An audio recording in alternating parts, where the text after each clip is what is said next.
Alright, good morning. Welcome back to TLC online courses. This is Introduction to Photoshop. My name is Alexander Ulrich, and today we'll be looking at adjustment layers in Photoshop. This is now the I think the 7th class in this course. So quickly, like I always do, let us start.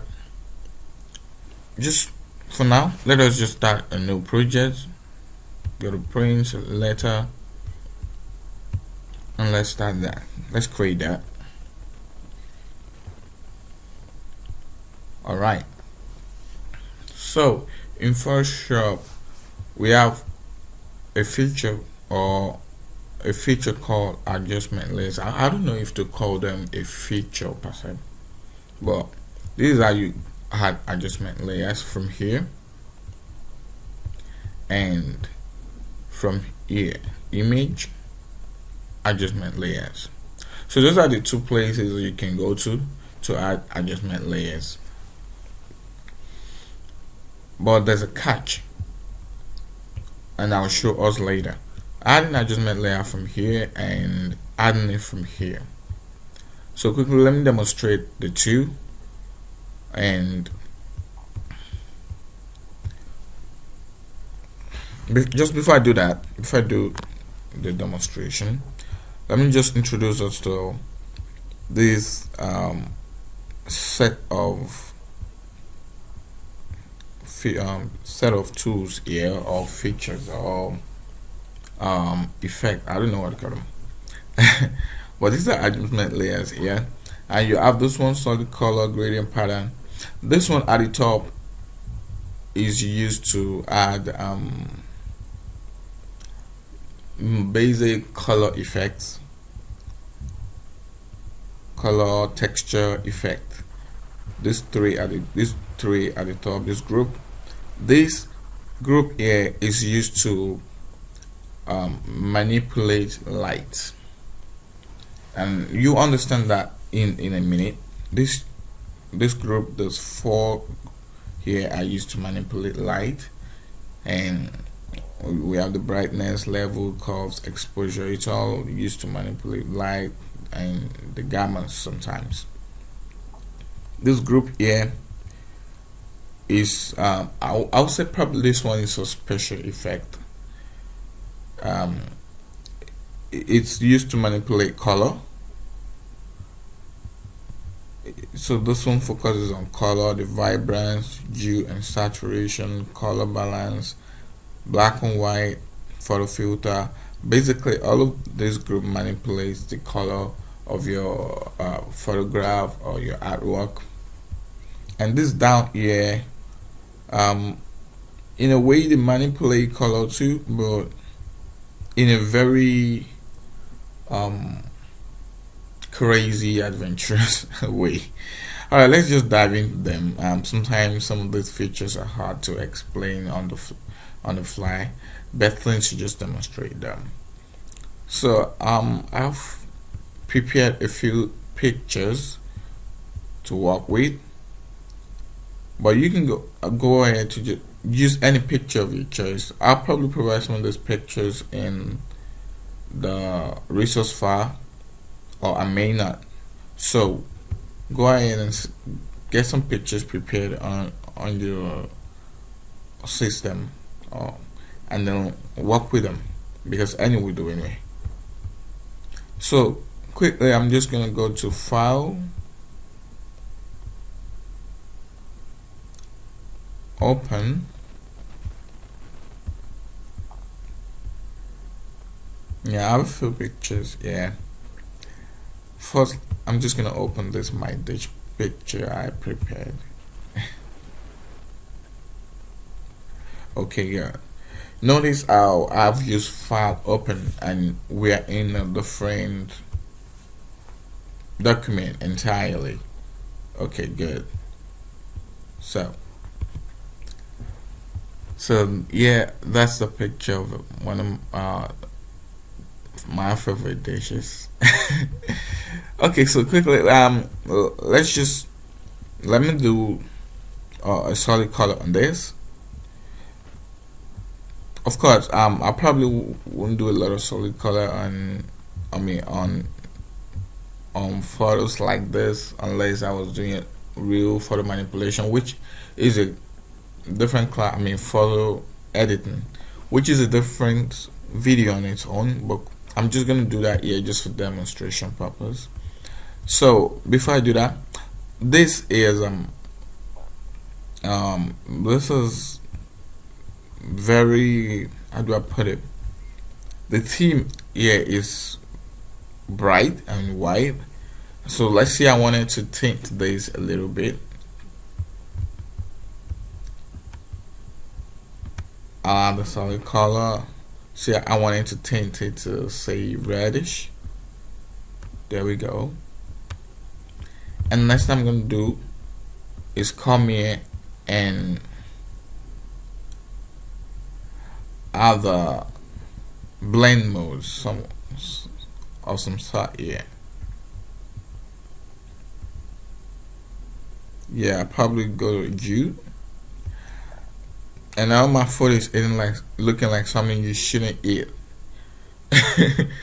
And yeah, so that way I've manipulated that. Like I said, photo manipulation is a different video on its own, but that's just what I can do there. Usually I use a solid color for some different, completely different, in a different way, because I don't do a lot of photo manipulation myself. But that's something I'm going to show us in this course, because I want this to be a complete course as much as possible. So that's what you can do with that, with solid fill. And you can still come here and change the color up, and that's just going to keep updating as you change it. Green, blue. No, I don't think anyone wants to eat this right now.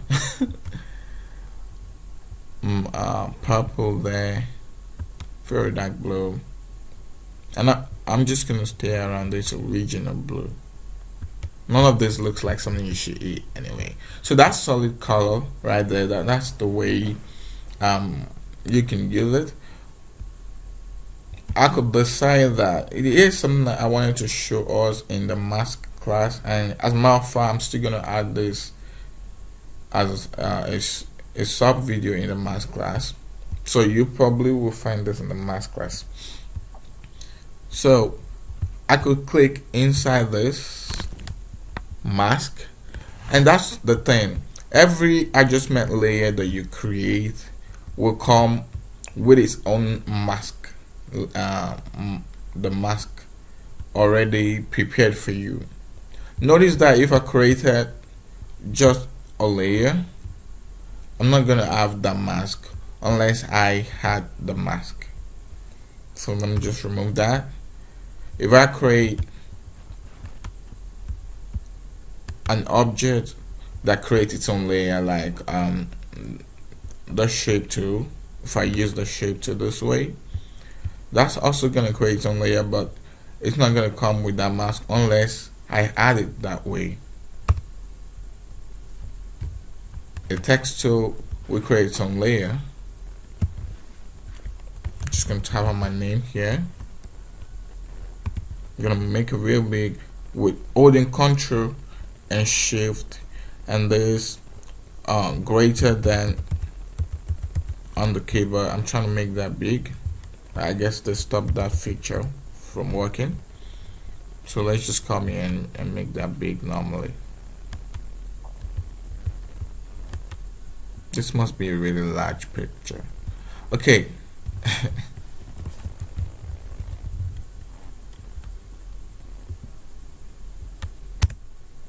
Alright, so right there, again, unless I had that, it's not gonna come. But every time you make an adjustment layer from here, you're gonna get that mask prepared for you. So quickly, I'm gonna come back and finish my talk about this mask and how you can use it to manipulate your adjustment layer. But let me just hide that, and let's add the solid color in a different way now. So again, I come to adjustment layer, adjustment, Yeah, as a matter of fact, we can add a solid color from here. We can add this tree group, we can add them from there. But then say I add this and I wanted to add some adjustment layer. Say I wanted to add a curve. I just wanted to show that quickly, and say I did that. I'm gonna come back and explain curves later. Okay, so that's just what I want to show. If you go up here and you have your adjustment layer from the top here, that layer, you're not gonna get a special layer that says curve. If I had come here and did that, I'm gonna get that special layer that says curve. So that's the catch when you come here and do your adjustment layer from here. You're not gonna get a special layer. It's just gonna, you're not gonna be able to edit it later. You're not gonna be able to edit your adjustment later. So that's just the catch. But there are cases when you want to just do that, and you want to do your adjustment layer and just go away with that. But for the most part, I like to do my adjustment layer from here because I like a lot of control over what I'm doing. So yeah, so that's just the difference in doing your adjustment layers from here and from here. So let's go back to our discussion about mask. I wanted to say that before I forget. So good. So you have this mask here, and what you can do is select brush. Let's make it small. So I'm gonna tap on the bracket open. Good. Maybe not so small. So let's say I only wanted this layer to affect my chopped up plantain, and I don't want it to affect this really cool stockfish here. Yeah, we call that stockfish here. So I can erase that adjustment layer away from the stockfish, and I'm gonna get this back to its original image. I can do that just like so. Good. So that's one of the power of adjustment layer, especially doing it from down here. So now I've got my stockfish back in RGB full color, and I can still have that there in the monochrome color. So now I have a blue plantain with that. So I just wanted to demonstrate that right from the start of this video. This might be a long video because there's a lot of the different types of adjustment layer to go through, but I'm going to do my best to just go through everything and be thorough. So that's something you can do, and you can do that on every single one of this adjustment layers that you have here. You can do that. I hope I'm right with that statement, because I'm looking at this group down here and they can be funny. Okay, so that's that. Let's move on to the very next one. So like I said, this video might be long, but it doesn't necessarily have to be too long, right? So yeah, so to add gradients, let me carry us along with that so it doesn't look like I'm. So to add a gradient adjustment layer, just come here to gradient, select one, select purple or something. Okay, there we go. And then we can do all sort of other things here as we do to gradients normally. But for now, I'm just gonna leave this one. Again, when you're doing this to a picture, most times you just want to come in and blend it in a way. For now, I'm just gonna use this soft light, and that just gives some sort of special lightning to my image. And yeah, this is how photographers can mimic certain lightning to their image when the light has not really been there in the natural setting, the way they have composed their picture. This is a way you can add some mood light. Yeah, let me call it mood light. If you're into photography, you probably will understand this. So you have mood lights in.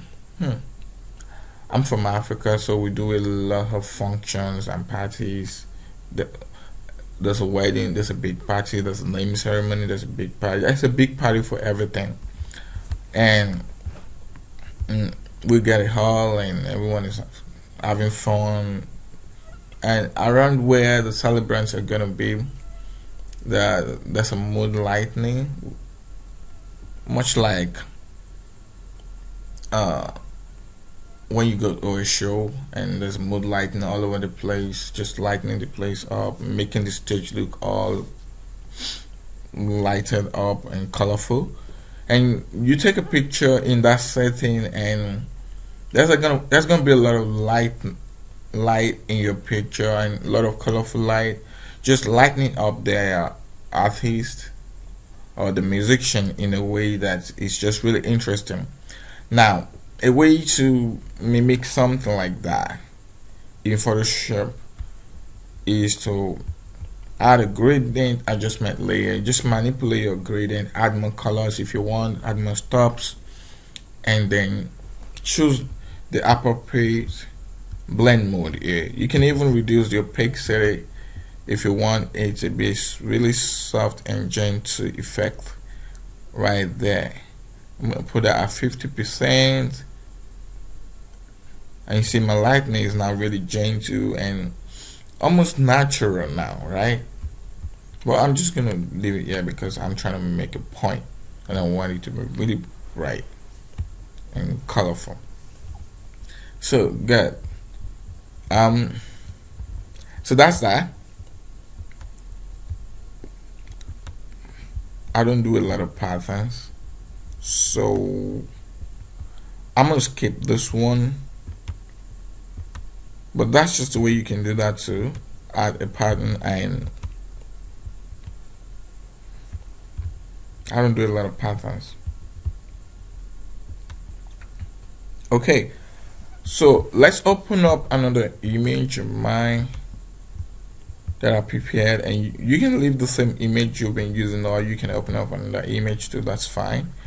So I'm just gonna open up this image of myself that I took, and I'm trying to remember if that's the sky behind me or just some roof or something. I don't know, can't remember, it's been a while to that. So good.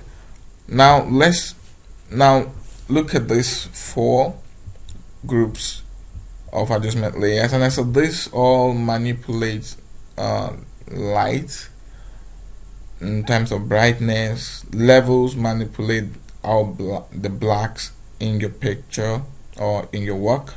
Curves manipulates in a way the contrast in a way too, like brightness. And exposure just manipulates how much light it's trying to mimic how much light is entering through the aperture of a camera. But let's just jump right into it and talk less. Brightness, so I can manipulate it from here. This in the properties, this is the way you can increase the brightness. Awesome. Now this picture is looking good. Now I can still keep the contrast, or I can reduce the contrast to see more of my face, but then too much is not good. So that's what you can do: increase the contrast and decrease the contrast. Maybe increase the brightness, and you can see I'm beginning to get away some of that black now, and it's looking much more interesting.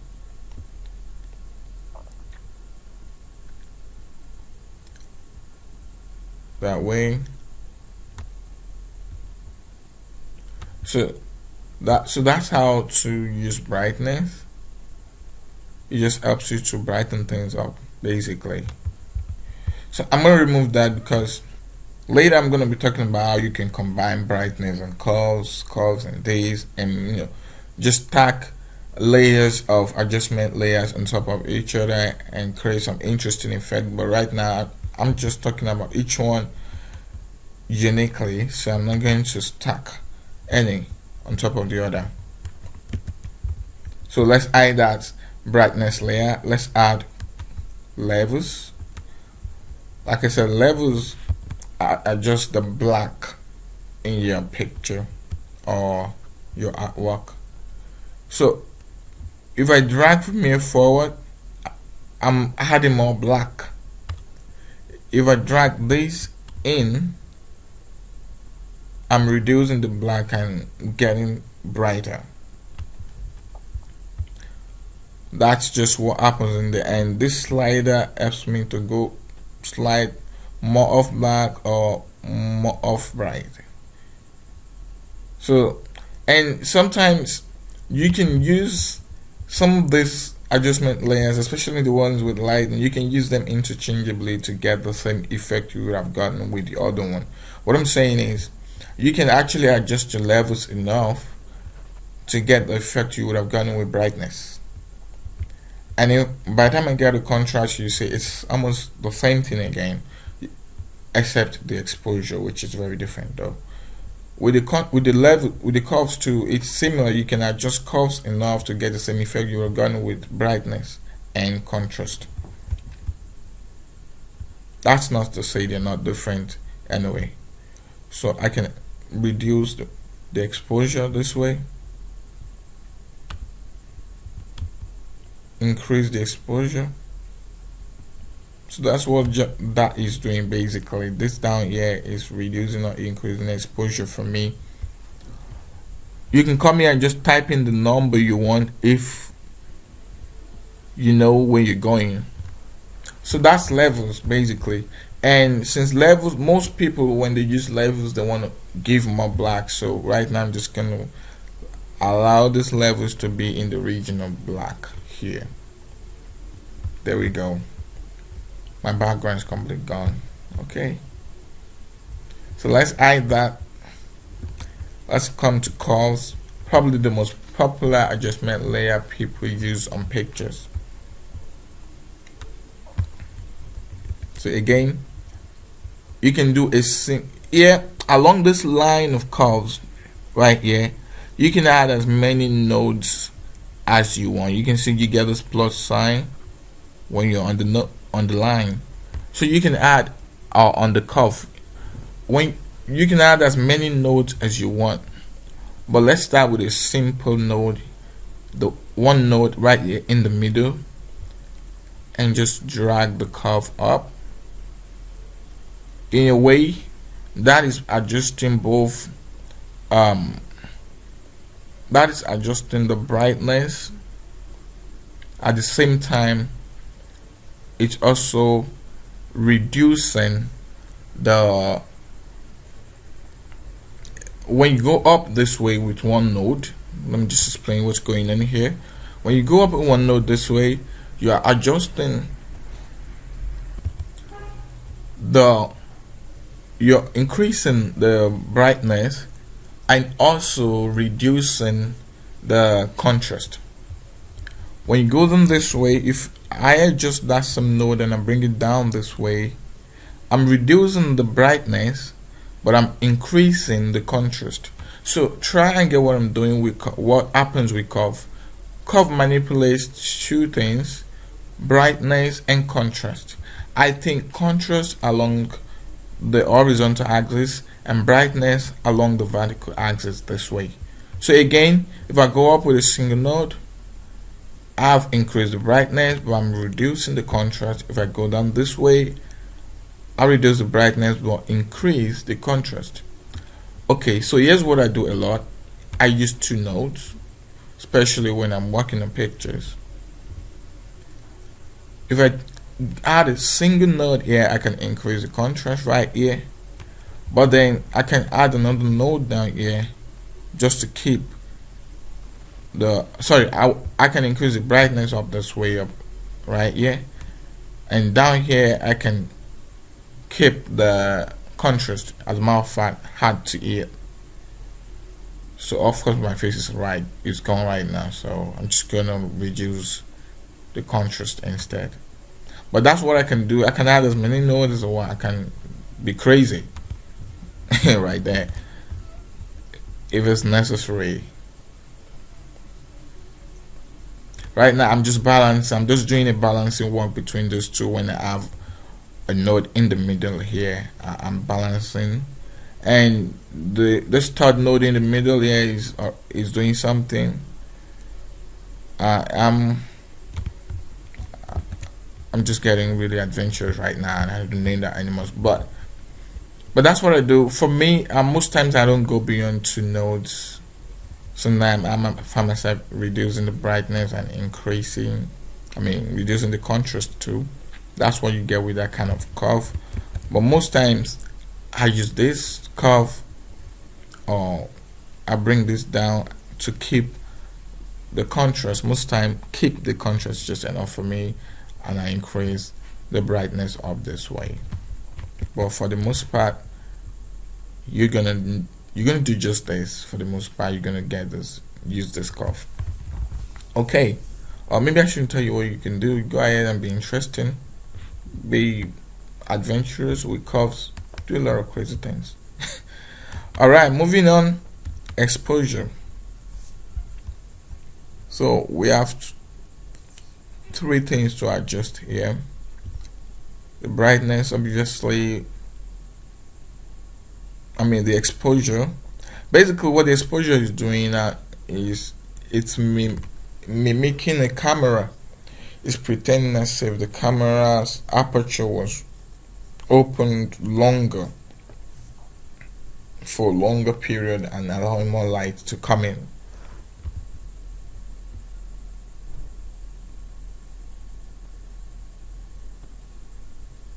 So this offset allows you to control it's almost like adding a white on top, a white layer on top of it, and then reducing the opacity of the white layer to brighten things up, or blending it in a way. So that's what offset will do for you right there. Like I said, some of these things are difficult to explain. You just see what they do. And gamma correction. So that's exposure, and that's all of those 4 group here for you, all manipulating light for you. Now in picture editing or photo manipulation, you almost always want to do one of these first before you get to these, because this just they just manipulate color. So if you don't brighten, like this kind of picture I have here, if you don't brighten this first, you probably won't be able to get a good effect when you put this. But for now, I'm still not going to stack layers. I just meant layers on top of one another. I'm just going to go ahead and just, you know what, let's bring in another picture. Open, have a top picture, hopefully it's a brighter one. Okay, good. So that's a bright picture, and I don't have to worry about the brightness. I'm just gonna go V to my move tool, forget about brush for now. So Vibrance is the first one I'm going to talk about among this group. I think there's 6 of them. Yeah, I still can count. So Vibrance is just going to boost the color of everything you got. The blues of your sky are going to be bluer, the yellow of this, I think this color, an excavator or so, is just going to be brighter. Every color you got is just going to be more, and it's going to be brighter. It's like, so that's Vibrance, and you can saturate it and go crazy. Of course, by saturating it, you're punching the color up. Of course, you can overlay that or soft light it, or just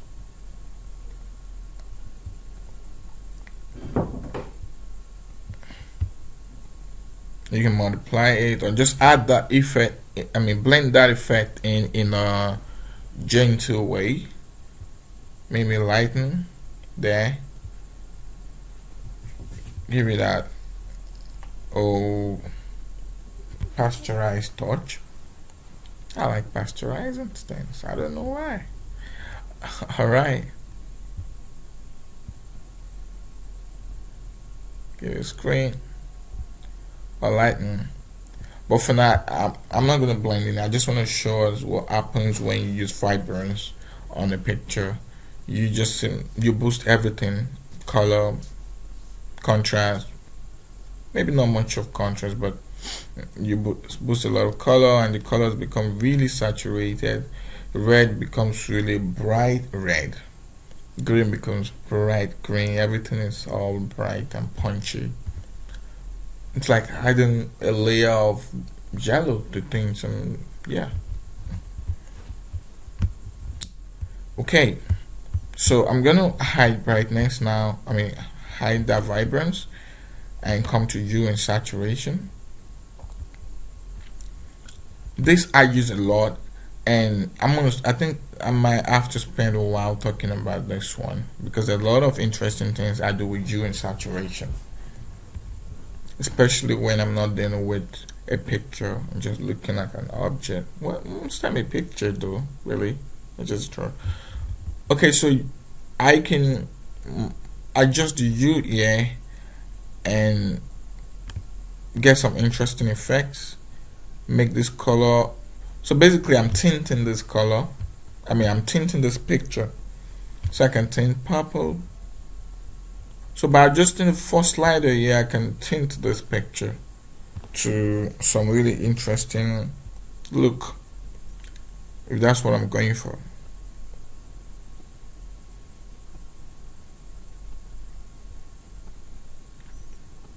Okay, so I'm going to spend a while talking about this, and I might stop this video at this point and make it a two-part video because there's a lot to talk about under Hue.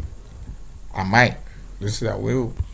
So yeah, this video is getting long, so I'm just going to stop this first part here, talking about Hue and Saturation. So I can get some interesting effect by moving the slider of this first one. If that's all I need, I'm going to return this back to 0. Good. I can boost the saturation way crazy if I want. I'll remove the saturation completely, and here are some of those things I said I need to talk about. Here is a way you can quickly get grayscale from your picture without going to black and white or coming to image mode grayscale. Of course, if you do that, you're going to turn your entire work space to a grayscale and not just the picture itself. And by workspace, I don't mean this Photoshop panels are going to turn grayscale. That's what I'm talking about. I mean your entire work, the color space you're working in. Okay, let me use that. The color space or color palette. Your color space is going to become grayscale, and everything you've done will go grayscale. That's just what I'm trying to say there. But here's a way you can quickly make grayscale out of just one picture or one layer. As a matter of fact, one layer, yeah. So you turn down the saturation and you get grayscale there, or maybe even black and white, but I think I'll prefer to call that grayscale for now. Alright, so you can increase the lightness, almost like adding gamma to your exposure right now. That's what's going on there. Almost like when we add this one, exposure, and then we just add this offset and some gamma correction just to do things up. But I'm gonna move that away out of it. So that's that. Now I want to do some interesting things with Hue and Saturation while I'm here. So let's go back to that first project we created. I'm just gonna use adjustment layer to put gradient fill in the page, just to act as a background for what I want to do. You know what? Yeah, there. That's good. Now I want to place a picture, or hope I still have it. Let me just place linked. I want to place something from downloads. Okay, good. I've got this Instagram icon here, and I do that with icons a lot when I use icon in my project. So I'm gonna leave it big so we can see what I'm doing. Here is a way I use hue and saturation. Sure. So right now I'm gonna come here and add hue and saturation to that. First thing I'm gonna do, now watch this closely. If I begin to do whatever I want to do here, it's gonna affect the entire layer below, but that's not what I want to do. And you can do this with what I want to show now. You can do it with every adjustment layer. So just understand that I want this hue and saturation, whatever I do here, to affect just this Instagram layer and not have any effect on gradient and fill layer and any other thing now below there. So the way to do that is to come here. As a matter of fact, if you've not set up things the way I've set things up to make things always come up in the property window, and if you're using a version of Photoshop where clicking on this hue and saturation layer is going to give you a fly out somewhere here, just look out for this icon. So check that icon, click that, have it selected that way, and whatever you do now, notice how it won't affect that background, and because this is black, it's not even taking effect at all, so that's fine. Now here's what I want to show. Say I needed this Instagram icon in white. A way I do that is to come here to lightness and boost that up. That's how I get it in white. And a lot of the time I do that with my icons. When I bring in icons and then black and white, I do that to turn the icons white if that's the theme of the project I'm working on. Now if I brought it in and it was white, you know what, let me try and bring in something else or replace it.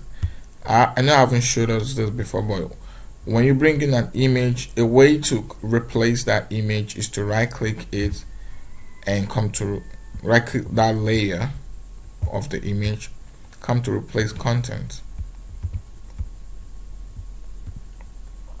So let me try and bring in an icon that is not.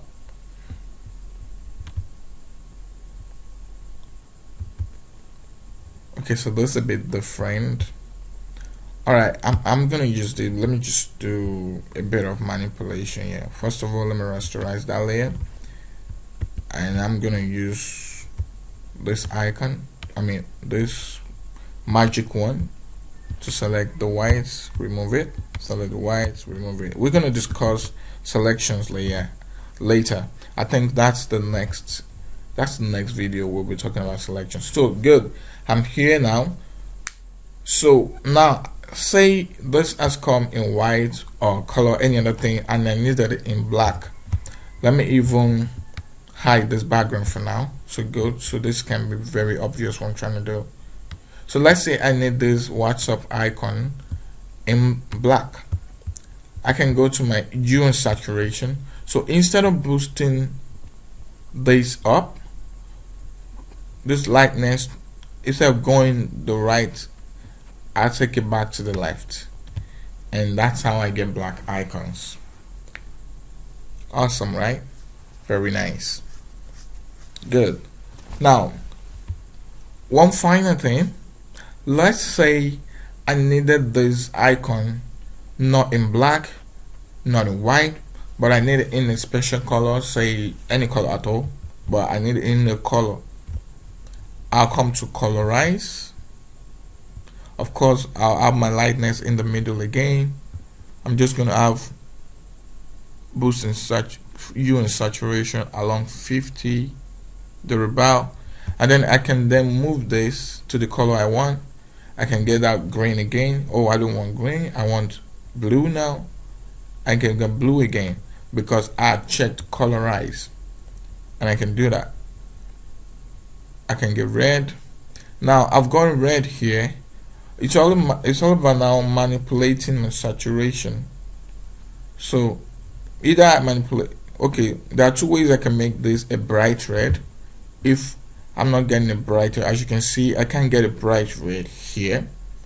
So the way to get a bright red or get a bright anything at all. Now this is green. I want a certain kind of green, but I can't get it. The same thing I'm gonna do to red now is the same thing you're gonna do to every other one. Good. So I want this bright red. One way is boost the saturation. I'm still not getting a bright red there. Awesome. Now boost the lightness, and you can see I begin to get a bright red. But now my red doesn't have enough saturation, so I can increase the saturation right there, and now I'm beginning to get a very red, a very blood red thing or so right there. So I can move to blue, and I'm gonna get a really bright saturated blue to green, and I can get a very saturated green right there to yellow, and I can get a very good yellow, golden yellow sort of thing right there. So I said hue and saturation, we have a lot to discuss there, so that's why I've taken my time to really dive deep into it. So I come back to my construction and do Colorize, and this is a way I can quickly do monochrome, right? So I can get it all green, boost that, take that up if that's what I need, or bring it down if that's what I need, or just keep it at 0 or close to 0. I can increase the saturation or bring it down. I can make it blue if that's what I need. So if you've seen images coming out with those interesting looks, this is probably the way they made it. Of course, in Photoshop there are several ways to make to get an effect or a look, but this is one of the easy ways I do this. So I'm gonna stop this video now and continue it on another video because it's getting really long. So see you in the next video.